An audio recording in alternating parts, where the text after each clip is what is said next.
ಬ್ಯಾಂಕಿನ ಸಮಸ್ಯೆ.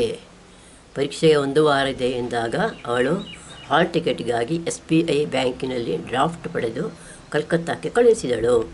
ಅವಳಿಗೆ ಪರೀಕ್ಷೆ ದಿನದವರೆಗೂ ಹಾಲ್ ಟಿಕೆಟ್ ಸಿಗಲಿಲ್ಲ. ಪರೀಕ್ಷೆ ಸೆಂಟರಿಗೆ ಹೋಗಿ ವಿಚಾರಿಸಿದಾಗ ಅವಳು ಕಳಿಸಿದ ಡ್ರಾಫ್ಟ್ನಲ್ಲಿ ಬ್ಯಾಂಕ್ ಮ್ಯಾನೇಜರ್ ಸಹಿ ಇರಲಿಲ್ಲವಾದ ಕಾರಣ ಆ ಡ್ರಾಫ್ಟ್ ಮರಳಿ ಬ್ಯಾಂಕಿಗೆ ಹೋಗಿದೆ, ನಮಗೆ ಹಣ ಸಿಗಲಿಲ್ಲ ಎಂದು ಹೇಳಿದರು. ಈ ರೀತಿ ಬ್ಯಾಂಕ್ ಅಧಿಕಾರಿಯ ತಪ್ಪಿನಿಂದ ಮಾಲತಿಗೆ ಆ ವರ್ಷ ಪರೀಕ್ಷೆ ಬರೆಯಲು ಸಾಧ್ಯವಾಗಲಿಲ್ಲ. ಈ ರೀತಿ ಅಧಿಕಾರಿಗಳ ಮತ್ತು ವ್ಯಾಪಾರಿಗಳ ತಪ್ಪಿನಿಂದಾಗಿ ಗ್ರಾಹಕರಿಗಾಗುವ ತೊಂದರೆಯನ್ನು ತಪ್ಪಿಸುವುದಕ್ಕಾಗಿ ಮೈಸೂರಿನಲ್ಲಿ ಡಾಕ್ಟರ್ ತಿರುಮಲರಾವ್ ಅವರು ಗ್ರಾಹಕ ತರಂಗ ಎಂಬ ಮಾಸಪತ್ರಿಕೆಯನ್ನು ಪ್ರಕಟಿಸುತ್ತಿದ್ದರು. ಮಾಲತಿ SBI ವಿಷಯದ ಕುರಿತಾಗಿ ಆ ಪತ್ರಿಕೆಗೆ ಬರೆದಳು. ಆಮೇಲೆ ಡಾಕ್ಟರ್ ತಿರುಮಲರಾವ್ ಅವರನ್ನು ಕಂಡು ಮಾತನಾಡಿದಾಗ ಅವರು ಬ್ಯಾಂಕಿನ ಮೇಲೆ ಕೇಸ್ ಹಾಕಬೇಕೆಂದು ಹೇಳಿದರು. ಆಮೇಲೆ ಅದಕ್ಕೆ ಬೇಕಾದ ಸಹಾಯವನ್ನು ಅವರು ಮಾಡಿದರು. ಮೈಸೂರಿನಲ್ಲಿ ಮತ್ತು ಬೆಂಗಳೂರಿನಲ್ಲಿ ಮಾಲತಿಯ ಕಡೆ ತೀರ್ಮಾನ ಬಂತು ಮತ್ತು ಬ್ಯಾಂಕಿನ ಅಧಿಕಾರಿಯೇ ತಪ್ಪು ಮಾಡಿದ್ದಾರೆಂದು ತೀರ್ಮಾನಿಸಲಾಯಿತು. ಬ್ಯಾಂಕಿನವರು ಆ ಕೇಸನ್ನು ಡೆಲ್ಲಿವರೆಗೂ ತೆಗೆದುಕೊಂಡು ಹೋದರು. ಮಾಲತಿ ಧೈರ್ಯದಿಂದ ಡೆಲ್ಲಿಗೆ ಹೋದಳು. ಅಲ್ಲಿ ಅವಳಿಗೆ ಪ್ರಸಿದ್ಧ ವಕೀಲರಾದ HD ಶೌರಿಯವರ ಪರಿಚಯವಾಯಿತು. ಅವರು ತಾವಾಗಿಯೇ ಮಾಲತಿಯ ಕೇಸನ್ನು ತೆಗೆದುಕೊಂಡರು. ಅಲ್ಲೂ ಕೂಡ ಬ್ಯಾಂಕ್ ಅಧಿಕಾರಿಯದೇ ತಪ್ಪು ಎಂದು ತೀರ್ಮಾನವಾಯಿತು ಮತ್ತು ಆ ತೀರ್ಮಾನದಂತೆ ಮಾಲತಿಗೆ 35,000 ರೂಪಾಯಿ ಕೊಡಬೇಕಾಯಿತು. ಶ್ರೀಯುತ HD ಚೌರಿಗೆ ಮಾಲತಿ ಕೇಸಿನ ಹಣ ಕೊಡಲು ಹೋದಾಗ ಅವರು ತೆಗೆದುಕೊಳ್ಳಲಿಲ್ಲವೆಂದು ಮಾಲತಿ ಹೇಳಿದಳು. 2 ದಿವಸ ಮಾಲತಿ ಡೆಲ್ಲಿಯ ಹೋಟೆಲ್ನಲ್ಲಿದ್ದವಳು. ಅಲ್ಲಿ Jantar Mantar, gate way of India ಮೊದಲಾದ ಜಾಗಗಳನ್ನು ನೋಡಿ ಮೈಸೂರಿಗೆ ಹಿಂದಿರುಗಿದಳು. ಕೋರ್ಟಿನ ತೀರ್ಮಾನ ತಿಳಿದು ಡಾಕ್ಟರ್ ತಿರುಮಲರಾವ್ ಅವರಿಗೂ ತುಂಬ ಸಂತೋಷವಾಯಿತು. ಈ ಕೇಸ್ ತೀರ್ಮಾನ ಆದ ಬಳಿಕ ಎಲ್ಲ ಬ್ಯಾಂಕುಗಳಲ್ಲೂ, ಅಂದರೆ ಕೆನರಾ ಬ್ಯಾಂಕು, ವಿಜಯ ಬ್ಯಾಂಕು, ಕರ್ನಾಟಕ ಬ್ಯಾಂಕು ಮೊದಲಾದವುಗಳಲ್ಲೂ ಒಂದು ನೋಟಿಸನ್ನು ಅಂಟಿಸಲಾಯಿತು. ಅದರಲ್ಲಿ SBI ಬ್ಯಾಂಕಿನ ಅಧಿಕಾರಿ ಮಾಡಿದ ತಪ್ಪಿನಿಂದ ಆ ಬ್ಯಾಂಕಿನ ಗ್ರಾಹಕರಾದ ಮಾಲತಿ ಹೇಗೆ ತೊಂದರೆಗೊಳಗಾದಳು ಮತ್ತು ಈ ರೀತಿ ಯಾರೂ ಇನ್ನು ಮುಂದೆ ಮಾಡಬಾರದು ಎಂದು ಬರೆದಿತ್ತು. ಪೂನಾದಲ್ಲಿ ನಾರಾಯಣ ಒಬ್ಬನೇ ಇದ್ದ. ಮಾಲತಿ ತಾನೂ ಅಲ್ಲಿಗೆ ಹೋಗಿ ಅಲ್ಲಿಂದಲೇ ಇನ್ನೊಮ್ಮೆ AMIE ಪರೀಕ್ಷೆ ಬರೆಯಲು ಪ್ರಯತ್ನಿಸುತ್ತೇನೆ ಎಂದು ಹೇಳಿ ಪೂನಾಕ್ಕೆ ಹೋದಳು. ನಾರಾಯಣ ಪೂನಾದಲ್ಲಿ ನಮ್ಮ ಗೆಳೆಯರಾದ MK ಕುಲಕರ್ಣಿಯವರ ಅಕ್ಕನ ಮನೆಯಲ್ಲಿದ್ದ. ಆ ಮನೆಯಲ್ಲಿ ಹುಡುಗಿಯರನ್ನು ಇರಲು ಬಿಡುವುದಿಲ್ಲ. ಹಾಗಾಗಿ ನಾರಾಯಣ ಆ ಮನೆಯನ್ನು ಬಿಟ್ಟು ಬೇರೆ ಮನೆಯನ್ನು ಬಾಡಿಗೆಗೆ ಪಡೆದ. ನಾರಾಯಣ ಸ್ಪೈಸಸ್ ಕಾಲೇಜಿನ ಕೆಲಸ ಬಿಟ್ಟು ಒಂದು ಇಂಜಿನಿಯರಿಂಗ್ ಕಾಲೇಜಿನಲ್ಲಿ ಲೆಕ್ಚರ್ ಆಗಿ ಸೇರಿದ. ಆದರೆ ಅಲ್ಲೂ ಅವನಿಗೆ ಸರಿ ಬರಲಿಲ್ಲ. ಮಾಲತಿ ಪೂನಾಕ್ಕೆ ಹೋದವಳು ಪ್ರೈವೇಟ್ ಆಗಿ ವಿದ್ಯಾರ್ಥಿಗಳಿಗೆ ಟ್ಯೂಷನ್ ಕೊಡೋ ಕೆಲಸವನ್ನು ಮನೆಯಲ್ಲೇ ಶುರು ಮಾಡಬಹುದೆಂದು ಜಾಹೀರಾತು ಕೊಟ್ಟಳು. ಕೆಲವು ಹುಡುಗಿಯರು ಸೇರಿದರು. ನಾರಾಯಣನು ಅವಳೊಂದಿಗೆ ಸೇರಿ ಟ್ಯೂಷನ್ ಕ್ಲಾಸ್ ನಡೆಸತೊಡಗಿದ. ಮಹಾರಾಷ್ಟ್ರದ ಇಗತ್ಪುರಿಯಲ್ಲಿ ವಿಪಶ್ಯನಾ ಎಂಬ ಧ್ಯಾನದ ಸೆಂಟರ್ ಇದೆ ಎಂದು ನಾರಾಯಣನಿಗೆ ತಿಳಿಯಿತು. ಹಾಗೆ ಅವನು ಮಾಲತಿಯೊಂದಿಗೆ ಅಲ್ಲಿನ 10 ದಿವಸದ ಧ್ಯಾನದ ಕೋರ್ಸ್ಗೆ ಸೇರಿದ. ಅಲ್ಲಿ ಎಲ್ಲವೂ ಉಚಿತವಾಗಿತ್ತು. ಕೋರ್ಸ್ ಮುಗಿದ ಮೇಲೆ ಅವರಿಬ್ಬರೂ ಅಲ್ಲಿ ಸಹಾಯಕರಾಗಿ ಕೆಲಸಕ್ಕೆ ಹೋದರು. ಊರಿಗೆ ಹೋಗಿದ್ದ ನನ್ನ ಮಾವನವರಿಗೆ ಅಲ್ಲಿ ಅಸ್ತಮಾ ಜಾಸ್ತಿಯಾಗಿತ್ತು. ಹಾಗಾಗಿ ಅವರು ನಾನು ಮೈಸೂರಲ್ಲೇ ಇರುತ್ತೇನೆ, ಅಲ್ಲಿಯ ಹವ್ಯ ನನಗೆ ಚೆನ್ನಾಗಿದೆ ಎಂದು ಅವರ ಅಳಿಯನಿಗೆ ಹೇಳಿದರಂತೆ. ಹಾಗೆ ಅವರ ಅಳಿಯ ಮತ್ತು ಮಗಳು ಕೃಷ್ಣ ಭಟ್ಟರು ಮತ್ತು ನನ್ನ ಅತ್ತಿಗೆ ಬಾಡಿಗೆ ಕಾರು ಮಾಡಿಕೊಂಡು ನಮ್ಮ ಮನೆಗೆ ಬಂದರು.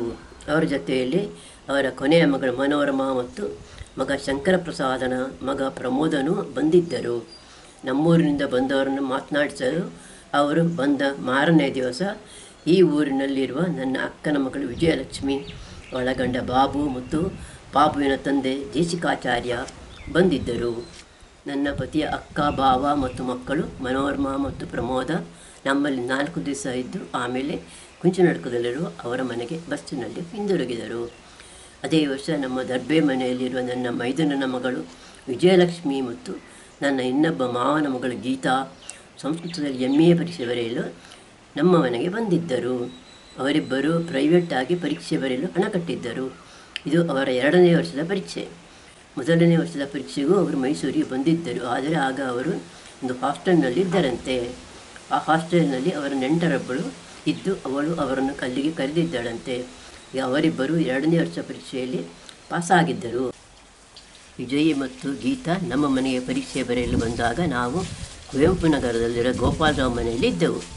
ಆ ಮನೆಯಲ್ಲಿದ್ದಾಗ ನಮ್ಮ ಮನೆಯಲ್ಲಿ ಕಳ್ಳತನವಾದುದರಿಂದ ಬೇರೆ ಮನೆ ಬಾಡಿಗೆಗೆ ಹುಡುಕುತ್ತಿದ್ದೆವು.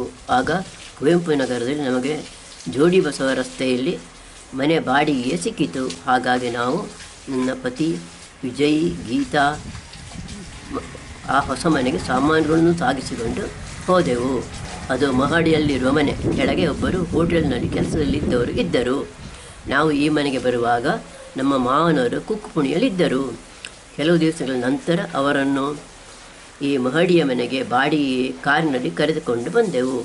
ಆಗ ನಮ್ಮ ಮನೆಯಲ್ಲಿದ್ದ ವಿಜಯಿ ಗೀತಾ ಪರೀಕ್ಷೆ ಮುಗಿಸಿಕೊಂಡು ನಮ್ಮ ಊರಿಗೆ ಹೋಗಿದ್ದರು. ಅವರಿಬ್ಬರು ಆ ಪರೀಕ್ಷೆಯಲ್ಲಿ ಪಾಸಾಗಿದ್ದರು. ಮಾವನವರು ಮೊದಲು ನಮ್ಮ ಮನೆಯ ಇರಲು ಬಂದಾಗ ನಾವು ಗೋಪಾಲರಾವ್ ಮನೆಯಲ್ಲಿ ಇದ್ದೆವು. ಗಂಗಾಧರ ಭಾವನವರು ತೀರಿ ಹೋದ ಮೇಲೆ ಮಾವನವರು ಕೆಲವು ದಿವಸ ಕುಕ್ಕುಪುಣಿಯಲ್ಲಿ ಇದ್ದರು. ಇನ್ನೊಮ್ಮೆ ಮಾವನವರು ಮೈಸೂರಿಗೆ ಬಂದಾಗ ನಾನು ನನ್ನ ಪತಿಯ ಜೊತೆ ಜೋಡಿ ಬಸವ ರಸ್ತೆಯಲ್ಲಿ ಇದ್ದೆವು. ಮಾವನವರು ತೀರಿ ಹೋದುದು. ಪ್ರತಿ ವರ್ಷ ದರ್ಬೆ ಮನೆಯಲ್ಲಿ ಅವರ ತಂದೆಯ ಇಲ್ಲವೇ ತಾಯಿಯ ತಿಥಿ ಇದ್ದಾಗ ಬಾಡಿಗೆ ಕಾರಿನಲ್ಲಿ ನಾವು ಮಾವನವರನ್ನು ಕರೆದುಕೊಂಡು ಕುಕ್ಕುಪುಣಿಗೆ ಹೋಗುತ್ತಿದ್ದೆವು. ಮಾರನೇ ದಿವಸ ಅಲ್ಲಿಂದ ದರ್ಬೆಗೆ ಹೋಗಿ ಮಧ್ಯಾಹ್ನದ ಊಟದ ಬಳಿಕ ಅಲ್ಲಿಂದ ಹೊರಟು ಮೈಸೂರಿಗೆ ಬರುತ್ತಿದ್ದೆವು. ಹೀಗೆ ಒಮ್ಮೆ ಮಾವನವರಿಗೆ ಅವರ ತಂದೆಯ ತಿಥಿಗೆ ದರ್ಬೆಗೆ ಹೋಗಲಿಕ್ಕಿತ್ತು. ಆದರೆ ಆ ಬಾರಿ ಅವರಿಗೆ ಸೌಖ್ಯವಿರಲಿಲ್ಲ. ಶೀತ ಜ್ವರ ಇತ್ತು. ಅದು ಅಲ್ಲದೆ ಆಗ ಮಳೆಗಾಲ. ಹಾಗಿದ್ದರೂ ಕಾರಿನಲ್ಲಿ ಬರುವುದರಿಂದ ಏನೂ ತೊಂದರೆಯಾಗದು ಎಂದು ಮಾವನವರು ಹೇಳಿದರು. ಮಾವನವರ ಜೊತೆ ನಾನು ಹೋಗೋದೆಂದು ಶಂಕರ ಭಟ್ಟರು ಬಾಡಿಗೆ ಕಾರಿಗೆ ಹೇಳಿದರು. ಆಮೇಲೆ ಮಾವನವರ ಜೊತೆ ನಾನು, ನನ್ನ ಮೈದುನನ ಮಗ ಶಂಭು, ನಮ್ಮ ನೆಂಟ ಹುಡುಗ ಕುಂಚಿನಡ್ಕದ ಶ್ಯಾಮ ಕಾರಿನಲ್ಲಿ ದರ್ಬೆಗೆ ಹೋದೆವು. ದಾರಿ ಉದ್ದಕ್ಕೂ ಮಳೆ ಬರುತ್ತಿತ್ತು. ತಿಥಿಯ ಸಮಯಕ್ಕೆ ಸರಿಯಾಗಿ ನಾವು ದರ್ಬೆ ಮನೆಗೆ ತಲುಪಿದೆವು. ಕುಂಚಿನಡ್ಕದಿಂದ ನನ್ನ ಅತ್ತಿಗೆ, ಅಣ್ಣ ಮತ್ತು ನೆರೆಕರೆಯವರು, ದೇವಮಣಿಯಿಂದ ನನ್ನ ಭಾವ ಮತ್ತು ಅವರ ಮಗ, ಸಹಕಾರ ವನದಿಂದ ನಾರಾಯಣ ಬಂದಿದ್ದರು. ಮಾವನವರು ದೇವರ ಕೋಣೆಯಲ್ಲಿ ತಿಥಿ ಮಾಡುವ ಜಾಗದಲ್ಲಿ ತಲೆ ತಗ್ಗಿಸಿ ಕುಳಿತು ಮಂತ್ರ ಹೇಳುತ್ತಿದ್ದರು. ಅವರ ತಮ್ಮ ನನ್ನ ಕುಂಜಿ ಮಾವ ಪುರೋಹಿತರು ಹೇಳಿದಂತೆ ತಿಥಿಯ ಕ್ರಿಯೆಗಳನ್ನು ಮಾಡುತ್ತಿದ್ದರು. ಆಮೇಲೆ ನಾವು ಅಲ್ಲಿ ಊಟ ಮುಗಿಸಿದೆವು. ಆ ದಿವಸ ಅಲ್ಲಿಗೆ ಸುಮಾರು 60 ಮಂದಿ ಬಂದಿದ್ದರು. ಜ್ವರವಿದ್ದರೂ ಮಾವನವರು ಅವರನ್ನೆಲ್ಲ ಮಾತನಾಡಿಸಿದರು. 3 ಗಂಟೆಗೆ ಮಾವನವರಿಗೆ ಅವರ ಮಗಳು ಅಂದರೆ ನನ್ನ ಅತ್ತಿಗೆ ಕಾಫಿ ಮಾಡಿಕೊಟ್ಟರು. ಆಮೇಲೆ ನಾವು ಮೈಸೂರಿನಿಂದ ಬಂದವರು ಕಾರಿನಲ್ಲಿ ಹಿಂದಿರುಗಿದೆವು. ಜ್ವರವಿದ್ದುದರಿಂದ ಮಾವನವರು ಸರಿಯಾಗಿ ಊಟ ಮಾಡಿರಲಿಲ್ಲ. ಮಡಿಕೇರಿಗೆ ಬಂದಾಗ ನಮ್ಮ ಜೊತೆಯಲ್ಲಿ ಬಂದವರು ಹೋಟೆಲಿಗೆ ಹೋಗಿ ಕಾಫಿ ತಿಂಡಿ ತಿಂದು ಬಂದರು. ಮಾವನವರಿಗೆ ನಾನು ಕೇಳಿದಾಗ ಅವರು ಏನೂ ಬೇಡವೆಂದು ಹೇಳಿದರು. ನಾನು ಏನೂ ತೆಗೆದುಕೊಳ್ಳಲಿಲ್ಲ. ಮಳೆ ಬರುತ್ತಿತ್ತು. ಮಾವನವರು ಶಾಲೆ ಓದಿದುಕೊಂಡು ಕುಳಿತಿದ್ದರು. ನಾವು ಮೈಸೂರಿಗೆ ತಲುಪುವಾಗ ರಾತ್ರಿ 7 ಗಂಟೆಯಾಗಿತ್ತು. ಶಂಭು ಮತ್ತು ಶ್ಯಾಮ ಅವರು ಹಾಸ್ಟೆಲಿಗೆ ಹೋದರು. ಮಾವನವರಿಗೆ ತುಂಬ ನಿತ್ರಾಣವಾಗಿತ್ತು. ಹೊರಗೆ ಬಿಸಿ ಬಿಸಿ ಕಾಫಿ ಮಾಡಿಕೊಟ್ಟೆ. ಅದನ್ನು ಕುಡಿದು ಅವರು ನಿದ್ದೆ ಮಾಡಿದರು. ಮಾರನೇ ದಿವಸ ಮಾವನವರಿಗೆ ಶೀತ ಜ್ವರ ಜಾಸ್ತಿಯಾಗಿತ್ತು. ನಮ್ಮ ಗೆಳೆಯರಾದ ಮತ್ತು ಮಾವನವರಿಗೂ ತುಂಬ ಹತ್ತಿರದವರಾಗಿದ್ದ MN ರಾವ್ ಅವರು ಅವರ ಗುರುತಿನ ಡಾಕ್ಟ್ರಲ್ಲಿಗೆ ಹೋಗಿ ಮಾವನವರಿಗೆ ಮಾತು ತಂದು ಕೊಟ್ಟರು. ಮಾತು ತಿಂದರೂ ಮಾವನವರಿಗೆ ಸುಸ್ತು ಕಡಿಮೆ ಆಗಲಿಲ್ಲ. NM ರಾವ್ ಅವರು ಸ್ವಲ್ಪ ಹೊತ್ತು ಅಲ್ಲಿದ್ದು ಅವರ ಮನೆಗೆ ಹೋದರು. ಮಾರನೇ ದಿವಸ ಮಾವನವರಿಗೆ ಕಾಫಿ ಮತ್ತು ತಿಂಡಿ ಕೊಟ್ಟಾಗ ಅವರಿಗೆ ಅದನ್ನು ತೆಗೆದುಕೊಳ್ಳಲು ಸಾಧ್ಯವಾಗಲಿಲ್ಲ. ನನ್ನ ಪತಿ ಅವರನ್ನು ಕುಳ್ಳಿರಿಸಿ ತಿಂಡಿ ತಿನ್ನಿಸಿದರು ಮತ್ತು ಕಾಫಿ ಕುಡಿಸಿದರು. ಆಮೇಲೆ ಮಾವನವರಿಗೆ ಜ್ಞಾನ ಇಲ್ಲದಂತಾಗಿತ್ತು. ಕೂಡಲೇ ಶಂಕರ ಭಟ್ಟರು ಕಾಮಾಕ್ಷಿ ಆಸ್ಪತ್ರೆಗೆ ಫೋನ್ ಮಾಡಿ ಆ್ಯಂಬ್ಯುಲೆನ್ಸನ್ನು ತರಲು ಹೇಳಿದರು. ನನ್ನ ಮೈದನ ಮಗ ಶಂಭು ಸುದ್ದಿ ತಿಳಿದು ಅಜ್ಜನನ್ನು ನೋಡಲು ಬಂದಿದ್ದ. ಆ್ಯಂಬ್ಯುಲೆನ್ಸ್ನಲ್ಲಿದ್ದ 2 ಕೆಲಸಗಾರರು ಮಾವನವರನ್ನು ಸ್ಟ್ರೆಚ್ಚರ್ನಲ್ಲಿ ಮಲಗಿಸಿ ಅದನ್ನು ಮಾಳಿಗೆಯಿಂದ ಕೆಳಗಿಳಿಸಿದರು. ನಾವು ಆಗ ಮಾಳಿಗೆ ಮನೆಯಲ್ಲಿದ್ದೆವು. ಹಾಗಾಗಿ ಸ್ವಲ್ಪ ತೊಂದರೆ ಆಯಿತು. ನಾನು ಮತ್ತು ಶಂಕರ ಭಟ್ಟರು ಶಂಭುವನ್ನು ಮನೆಯಲ್ಲಿ ಹೇಳಿ ಆಸ್ಪತ್ರೆಗೆ ಹೋದೆವು.